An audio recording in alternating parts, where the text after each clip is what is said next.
Installing CADIO firmware on an ESP8266 is now easier than ever. With CADIO Flasher Tool, all you need is an Android phone with OTG support. First, open your phone settings and make sure that OTG connection is enabled. From CADIO app side menu, open CADIO Flasher Tool. Connect the ESP to your phone and click Flash Firmware.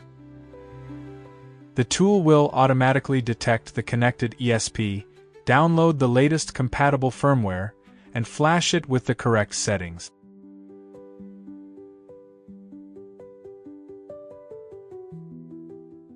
Once the flashing process is complete, the latest CADIO firmware will be installed, and the ESP is now ready to receive the info file.